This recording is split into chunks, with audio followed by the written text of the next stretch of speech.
ओंकार।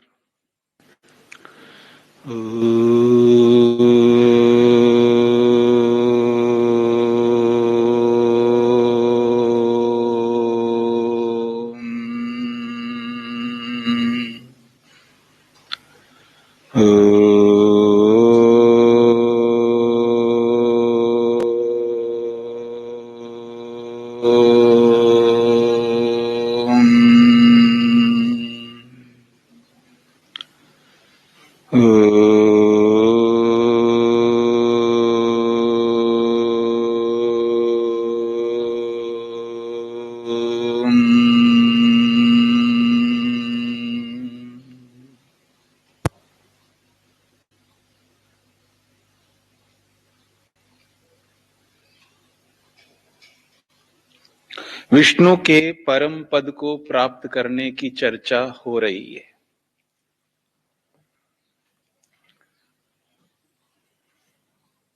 विष्णु के परम पद को कौन प्राप्त कर सकता है, इस बात को लेकर के महर्षि दयानंद सरस्वती जी ने भूमिका के रूप में कहा है कि कौन उस परम पद को प्राप्त कर सकता है। ऋग्वेद के ही प्रथम मंडल के 22वें सूक्त का अंतिम मंत्र है, तद विप्रासो विपन्यवो जाग्रीवांसः समिंधते विष्णोर्यत् परमं पदम। ये मंत्र है।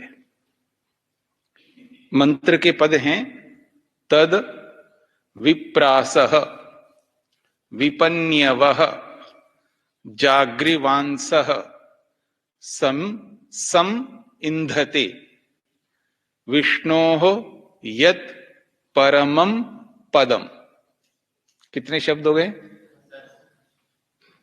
तद विप्रासः विपन्यवः जाग्रीवांसः सम इंधते विष्णोः यत् परमं पदम।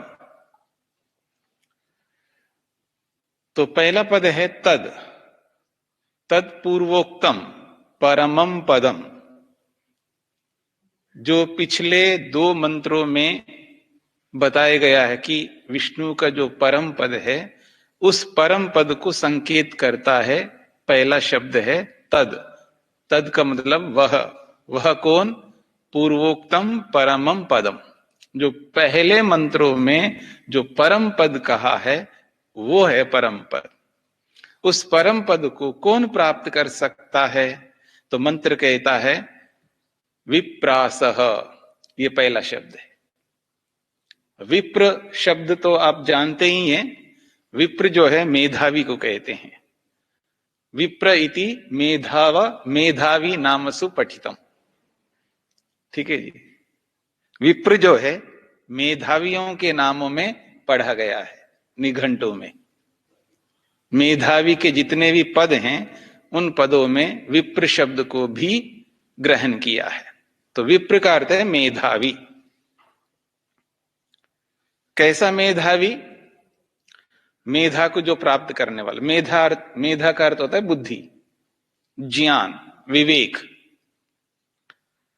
महर्षि स्वामी दयानंद सरस्वती जी ने विप्रासा के कुछ अर्थ किए हैं। उनमें से एक ये अर्थ है मेधावी। दूसरा वो अर्थ करते हैं योगाभ्यास आदिना। विप्रासा का अर्थ करते हैं योगाभ्यास आदिना शुद्धांतकरण आत्मान। योगाभ्यास करके वो व्यक्ति अपने अंतकरण को विशुद्ध करता है, पवित्र करता है। तो योग के माध्यम से व्यक्ति मन को पवित्र करता ही करता है। योग का अर्थ ही है मन को पवित्र करने वाला। योग का जो भी स्वरूप है, जिसको योग हम कहते हैं, उस योग में जो योग की आत्मा है ना, वो है मन। यदि एक शब्द के रूप में योग को परिभाषित किया जाए, योग क्या है, तो मन है। क्योंकि संपूर्ण योग में मन को ही ध्यान में रख करके हर कोई बात कही गई है। कोई ऐसी बात नहीं कही गई है जो मन को ध्यान में रख करके नहीं कही गई हो। पूरे योग का जो स्वरूप है वो मन है। तो मन एक ऐसा तत्व है जिसको शुद्ध करना, पवित्र करना हम सबके लिए अत्यंत आवश्यक है। बिना मन को शुद्ध किए योग तो हो ही नहीं सकता। और ये विप्रासः वो विद्वान हैं, वो मेधावी लोग हैं जो अपने मन को शुद्ध करते हैं। तो योगाभ्यासी के माध्यम से मन को शुद्ध पवित्र करने वाले जो होते हैं वो है विप्रासः। वैसे विप्राह बनता है, लेकिन जिसको असुख कर दो, हां, तो विप्रासा बन जाएगा। मेधावी नः, मेधावी लोग वो उस परम पद को प्राप्त कर सकते हैं। यानी जिसके पास ज्ञान नहीं है, जिसके पास विवेक नहीं है, जिसके पास वैराग्य नहीं है, वो उस परम पद को नहीं प्राप्त कर सकता। अगली बात कहे विपन्यवः। विपन्यवः वो शब्द है जो विपूर्वक पन धातु से बनता है। पन व्यवहार स्तुतौ च, या पन व्यवहारे स्तुतौ च। तो व्यवहार अर्थ में और स्तुति अर्थ में पन धातु का प्रयोग होता है। विपूर्वक है, 2-3 प्रत्यय कर देना तो विपन्यु शब्द बन जाएगा। पहले क प्रत्यय करो, फिर उसके बाद केच प्रत्यय करो, फिर उसके बाद उ प्रत्यय करो, तो विपन्यु शब्द बनता है। और बहुवचन में विपन्यवः। तो विपन्यवः वो होते हैं व्यक्ति जो व्यवहार में कुशल होते हैं। व्यवहार में जो कुशल होते हैं वो विपन्यवा लोग होते हैं। कौन से व्यवहार में, किस प्रकार के व्यवहार में? तो ज्ञान प्राप्त करने के व्यवहार में हो, भक्ति करने के व्यवहार में हो, कर्म करने के व्यवहार में हो, किसी भी प्रकार का व्यवहार हो। विशेषेण स्थावकाः विपन्यवः एक अर्थ किया है। ऐसे बहुत सारे अर्थ किए महर्षि स्वामी दयानंद सरस्वती जी ने, जो विशेष रूप से स्तुति करते हैं। साधारण स्तुति जो है हर कोई व्यक्ति करता है। कल हम लोग उपनिषद की क्लास में एक श्लोक आया था, उसको लेकर के चर्चा की है। अब साधारण आदमी जब भगवान से प्रार्थना करता है तो अलग प्रकार की प्रार्थना करता है। वो उसकी जो मांगे होती है ना, वो छोटी मोटी मांगे होती हैं। मध्यम स्तर का जो व्यक्ति जब मांग करता है तो उसकी मांगे कुछ अलग प्रकार की होती हैं। सब लोग अलग अलग प्रकार के मांगों को लेकर के भगवान से प्रार्थनाएं करते हैं। हर कोई करता है जो ईश्वर भक्त है। कोई भी ईश्वर भक्त ऐसा नहीं है जो ईश्वर से प्रार्थना नहीं करता हो, मांगता नहीं हो। उसका काम ही, उसका धंधा ही है मांगना, क्योंकि उसके पास है ही नहीं। जिसके पास नहीं होता वही तो मांगता है। सबसे अधिक गरीब कोई है तो वो आदमी है, मनुष्य है, याद रखना। सबसे ज्यादा गरीब आदमी है, इसलिए उसको सुबह से लेकर रात तक मांगता ही रहता है। कभी मां से मांगा, कभी पिता से, कभी पत्नी से, कभी पति से, कभी गुरु से, कभी शिष्य से। हर किसी से कोई भी मांग सकता है। कोई ज्ञान को मांगता है, कोई कपड़ों को मांगता है, कोई धन को मांगता है, कोई भोजन को मांगता है। क्या नहीं मांगते हम लोग? मांगना कोई बुरी बात नहीं है। जब हमारे पास में नहीं है और जिसके पास है उसे मांगने में क्या आपत्ति है? सब लोग मांगते हैं। तो स्तुति करते हुए, प्रार्थना करते हुए मांगा जाता है, तो सब लोग मांगते। लेकिन विपन्यवः ये लोग क्या मांगते हैं?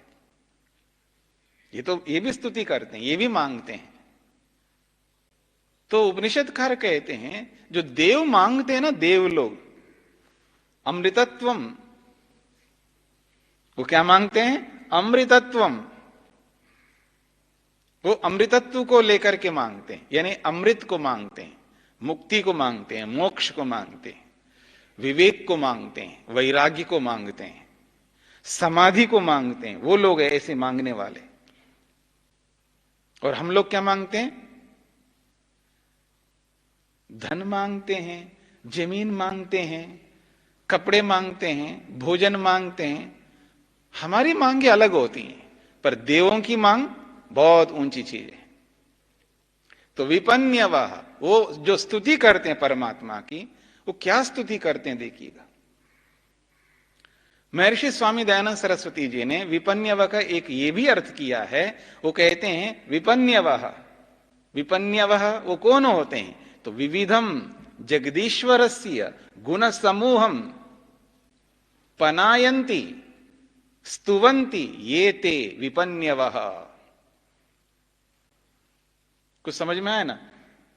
महर्षि स्वामी दयानंद लिखते हैं विपन्यवः वो कौन है? वो व्यक्ति, वो कहते हैं विविधम जगदीश्वरस्य गुण समूहम पनायन्ति अर्थात स्तुवन्ति ये ते विपन्यवः। विविधम गुण समूहम, विविध प्रकार के गुणों का समूह है परमात्मा का। अलग अलग प्रकार के गुण है, उनके कैटेगरी है, मतलब उसके विभाग है परमात्मा के। कुछ इस प्रकार के गुण है, कुछ इस प्रकार के गुण है, कुछ इस प्रकार के गुण है। से बहुत सारे गुण है परमात्मा में, अनंत गुण है। उन अनंत गुणों को विभागों के रूप में आप देखेंगे तो समझ में आ जाएगा, ये इस विषय के गुण है, ये इस विषय के गुण है, ये इस विषय के गुण है। तो उन गुणों को लेकर के वो स्तुति करते हैं। कोई भी किसी भी गुण की स्तुति जब कभी भी करता है, क्यों करता है? अगर कोई व्यक्ति किसी गुण को लेकर के स्तुति करता है, वो इसलिए करता है, वो गुण अपने में धारण करना चाहता है, या वो स्थिति अपने आप में लाना चाहता है। आप बहुत धनवान हो, बहुत बड़े सेठ हो, आप बहुत बड़े सेठ हो, आपने उनको दिया, उनको दिया, बहुत दिया आपने, आप तो बहुत बड़े दाता हो। जब किसी सेठ का गुणगान करता है कोई व्यक्ति, किस लिए करता है? उसको धन चाहिए इसलिए तो करेगा। बल चाहे तो बल के लिए, बलवान के पास में जाता है। तो जब किसी भी व्यक्ति के पास कोई भी जाकर के जब उसकी स्तुति करता है, इसलिए करता है ताकि वो लेना चाहता है उनसे। लेने के लिए स्तुति होती है, प्रार्थना के लिए स्तुति होती है, मांगने के लिए स्तुति होती है, याचना के लिए स्तुति होती है। इसके अतिरिक्त और कोई स्तुति नहीं हो सकती। याद ना, ये जितने भी सामवेदी होते हैं ना, सामगान करते हैं, याद रखना। अलग अलग प्रकार के सामगान है, 1000 प्रकार के सामगान बताया जाता है। और उपनिषदकार ने कुछ सामगानों के नाम भी दिए वहां पर, अलग अलग सामगान। बस स्तुति करते रहते हैं, करते रहते हैं, गुणगान करते रहते हैं। क्यों कर रहे हैं ये लोग ऐसे? अलग अलग प्रकार की स्तुतियां कर रहे हैं। वो इसलिए करते हैं कि वो गुण अपने में धारण करना चाहते हैं। आह्वान करते हैं, देवताओं का आह्वान करते हैं वो गान करके।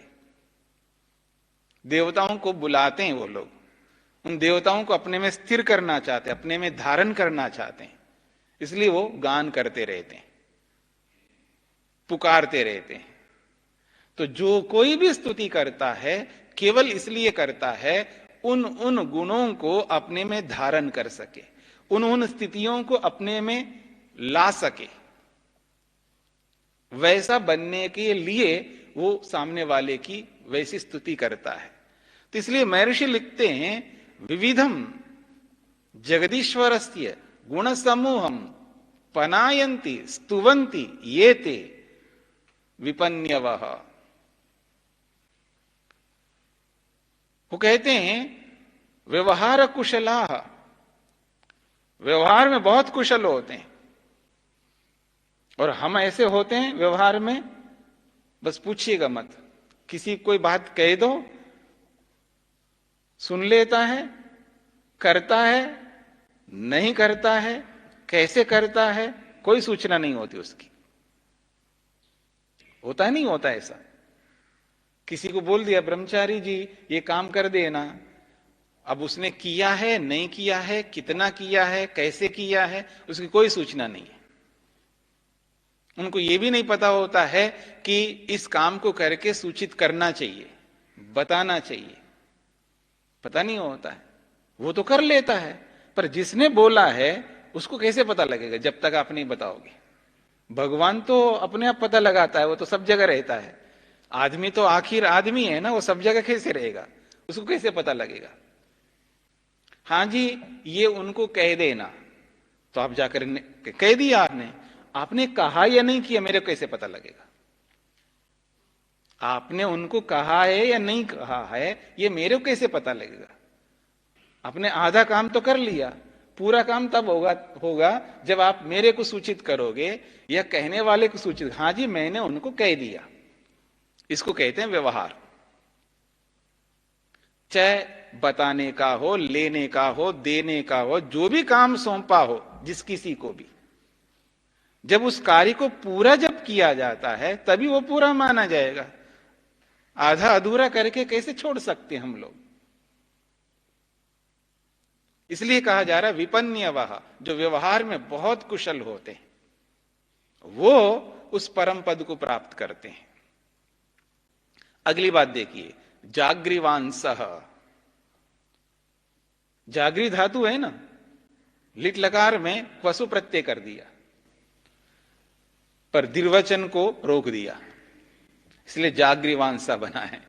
ठीक है, तो जागृवांसः जागरूकः, बहुत जागरूक रहते वो। बस जागरूक रहना, जो व्यक्ति जागरूक है वो उस परम पद को प्राप्त कर सकता है। यो जागारः तम ऋचः कामयन्ते, यो जागारः तमु सामानयन्ति, यो जागार तमयम सोम आह, तवाहमस्मि सख्येनो का। ऐसा ही है ना? मंत्र सुनते हैं ना आप लोग? अब देखिएगा, अग्नि जागारः तम ऋचः कामयन्ते, अग्नि जागार तमु सामानयन्ति, अग्नि जागार। ऐसा मंत्र सुना है आपने कभी? नहीं सुना है ना? ये भी एक मंत्र है। वो कहता है कि अग्नि जागार तम ऋचः कामयन्ते, ये पहला वाक्य है मंत्र का। तो महर्षि स्वामी दयानंद सरस्वती लिखते हैं अग्निरिव, अग्नि ही इव जागार, जो अग्नि के समान जागरूक होता है ऐसे व्यक्ति के लिए ऋचाएं प्राप्त होती हैं, ऐसे व्यक्ति के लिए ऋक प्राप्त होता है। ये इसी मंत्र का यो जागार तम ऋचः कामयन्ते, इस मंत्र के अगला ही मंत्र है ये, अग्नि जागार तम ऋचः कामयन्ते। देखना हो ऋग्वेद के 44वें सूक्त में प्रथम मंडल, 5वें मंडल के, हाँ ऋग्वेद के 5वें मंडल के 44वें सूक्त में देख लेना, आपको यह मंत्र मिलेगा। अग्नि जागारः तम ऋचः कामयन्ते, अग्नि जागार तमु सामानयन्ति, अग्नि जागार। क्या है वो अगला पद? सोम, अग्नि नहीं, मंत्र है यो जागारः तम ऋचः कामयन्ति, यो जागार तमु सामानयन्ति, यो जागार सोम। क्या है? चलिए कोई बात नहीं है, यानी वहां पर अग्नि अग्नि शब्द आया है, यो जागर यानी यह जागारा, यह जागारा, यह का स्थान पे अग्नि को जोड़ना है, बस इतना ही अंतर है मंत्र में, बाकी सारे शब्द वैसे ही है। तो कहने का अभिप्राय यह है कि अग्नि के समान जो जागृत होता है, तो अग्नि जो है प्रज्वलित है, जागृत है, अग्नि के समान जो व्यक्ति जागरूक रहता है उस व्यक्ति को वो परम पद प्राप्त होता है। इसलिए कहा जागृवांसः, जागरूक, ऐसा अर्थ करते हैं महर्षि स्वामी दयानंद सरस्वती। और जागरूक रहना बहुत मुश्किल होता है व्यक्ति के लिए। हमेशा जागरूक नहीं रहता, सावधान नहीं रहता। पहाड़ों में जब जाते हैं ना, तो जगह जगह पर लिखा हुआ मिलता है, सावधानी हटी दुर्घटना घटी। ठीक है ना। सावधान के, जब व्यक्ति सावधानी नहीं रखता है, बस गया फिर। तो कहने का अभिप्राय है कि जागरूक रहना। कहां जागरूक रहना? कहां जागरूक रहना? जहां गुस्सा आ रहा हो वहां जागरूक रहना, जहां लोभ आ रहा हो वहां जागरूक रहना। जब कोई व्यक्ति आपको कुछ बोल रहा है, कुछ ना कुछ बोलता जा रहा है ऐसे बिना मतलब, ऐसा आपको लगता है, तब आपके अंदर क्या होना चाहिए? जागरूकता होना चाहिए। तब आपको गुस्सा नहीं आएगा। जहां लोभ आने का प्रसंग आ रहा हो वहां पर जागरूक रहना चाहिए, ताकि वहां लोभ ना आए। यानी व्यवहार काल में जहां जहां पर भी हम लोग फिसल सकते हैं, गुस्सा करते हैं, लोभ करते हैं, ईर्ष्या करते हैं, झगड़ा करते हैं, धक्का देते हैं, उसकी खिल्ली उड़ाते हैं, कुछ ना कुछ करते रहते हैं। क्यों ऐसा करते हैं? क्योंकि जागरूक नहीं है। न पढ़ने में जागरूक हैं, न खेलने में जागरूक हैं, ठीक है जी, न संध्या करने में जागरूक हैं, न खाने में जागरूक है। जागरूक नहीं होता है। खाने में जागरूक का मतलब क्या होता है? खाना तो बढ़िया खाता है आदमी, पर जागरूक नहीं होता वहां पर। पेट भरना जागरूकता नहीं है। हाँ, मुझे ये बहुत अच्छी चीज बनी है, ज्यादा से ज्यादा ले लूं, मैं जागरूक हूं। ठीक है ना। ये जागरूकता नहीं है। जागरूकता वो है, क्या है वो जागरूकता? तन मना भुंजी था, मन लगा करके खाना खाना है। और मन बिना लगे अगर खाया है तो जागरूकता कहां है वहां पर? जागरूकता का मतलब है मन लगा करके खाना है, तब उसको पता लगता है मेरे को क्या चाहिए क्या नहीं चाहिए, कितनी मात्रा में चाहिए कितनी मात्रा में नहीं चाहिए, अधिक चाहिए कम चाहिए, ऋतु के अनुरूप चाहिए या प्रतिकूल चाहिए। जो खाने के जो नियम है ना, वो सारे नियम तब लागू होते हैं ना जब व्यक्ति जागरूक रहता है। तो जागरूकता जो है वो प्रातःकाल जब भी हम उठते हैं ना, जब घंटी बजती है 4 बजे उठते हैं, तब से लेकर के जब तक बिस्तर पर नहीं जाते सोने के लिए, तब तक जागरूक ही रहना पड़ता है व्यक्ति। ये जागरूकता हमारे में रहे ना रहे, लेकिन उनमें रहता है। वो जागरूक रहते हैं, वो जागरूक रहते हैं, इसलिए वो लोग ईश्वर को पाते हैं। वो परम पद को वही लोग प्राप्त करते हैं जो जागरूक रहते हैं। जब ईश्वर प्रणिधान जो होता है ना, ईश्वर प्रणिधान का मतलब है जागरूक रहना। ये जो ईश्वर प्रणिधान करने वाले जो भी होते हैं, पूर्ण रूप से जब ईश्वर का प्रणिधान कर लेते हैं तो जागरूक रहते हैं वो लोग। दुर्घटना नहीं घटती उनके जीवन में। नहीं, इसने ऐसा ऐसा किया, अब मैं गुस्सा ना करूं तो क्या करूं? अरे उसी समय तो गुस्सा नहीं करना है। इसने गलती किया है, और एक बार नहीं कितने बार गलती किया इसने, इसलिए मैंने उसको डांटा। अगर नहीं डांटूंगा तो क्या होगा? वहीं तो गुस्सा नहीं करना है। देखो जी, गुस्से का काम जब होगा तभी तो गुस्सा करूंगा ना। ठीक बात है, वहीं तो गुस्सा नहीं करना है। बात बात पर गुस्सा करोगे तो आपको क्या समझेंगे?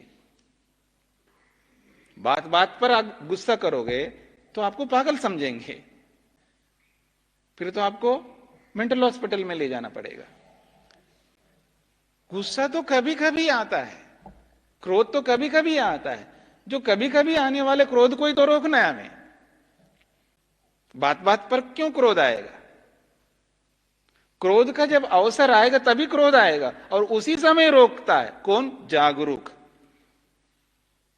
ये है जागृवान सह, वो लोग हैं जो निरंतर जागृत रहते हैं, वही लोग परमात्मा को प्राप्त कर सकते हैं, वो ईश्वर प्रणिधान से युक्त रहते हैं।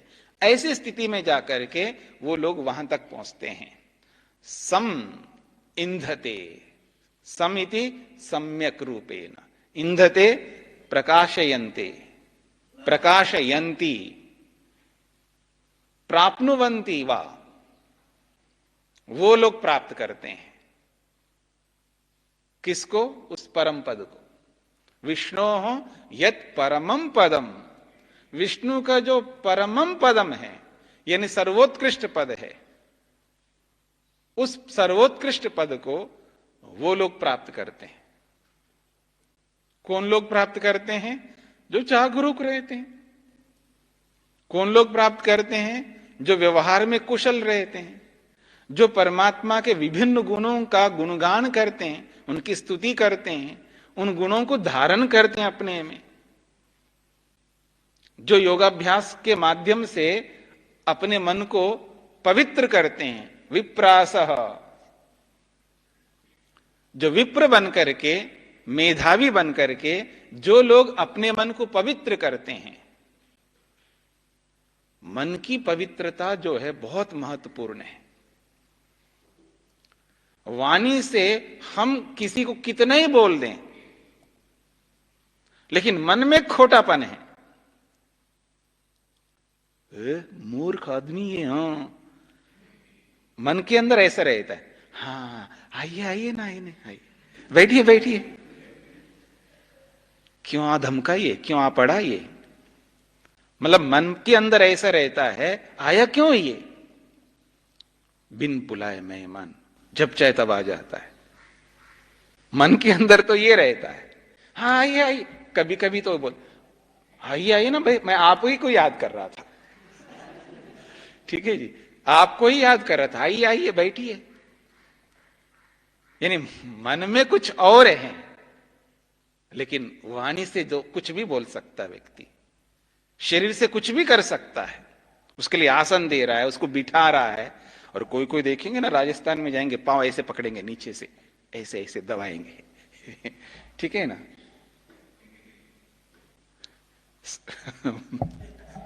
बहू होती है ना, सास की जब पांव पकड़ करके इसे दबाती है ना, और देखना मन में क्या होता होगा।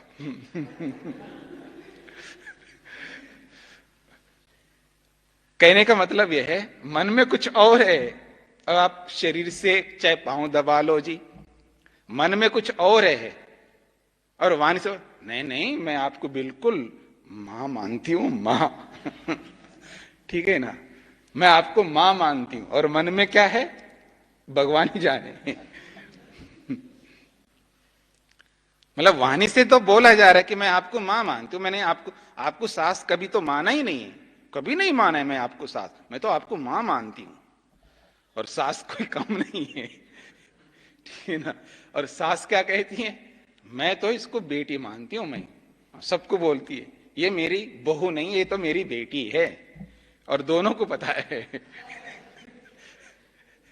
तो ये जो व्यवहार है, ये तो सास बहू की बात है। गुरु शिष्य की बात करता हूं फिर मैं, ठीक है ना।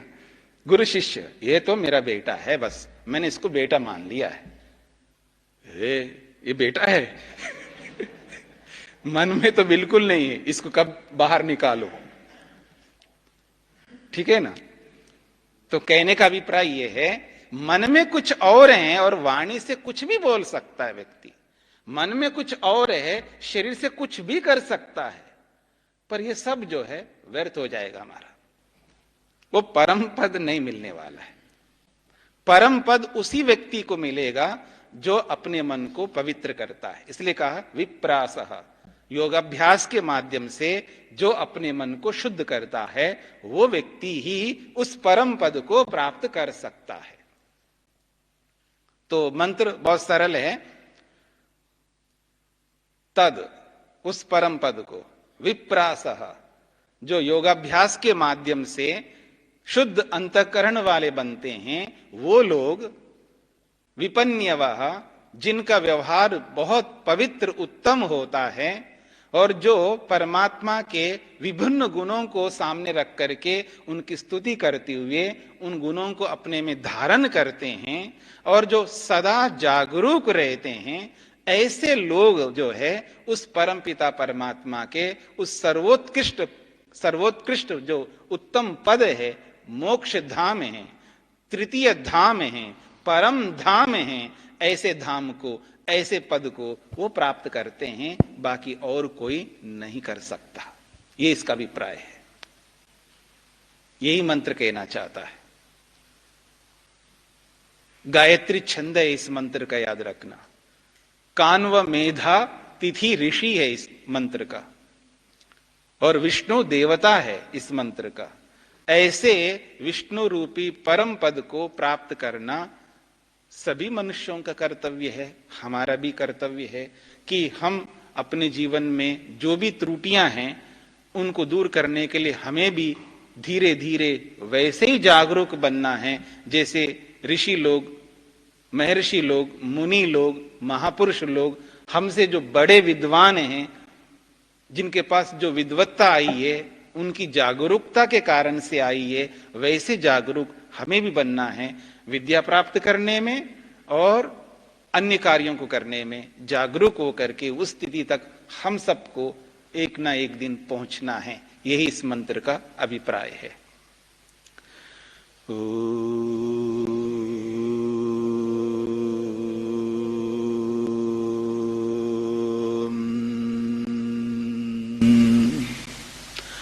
ओम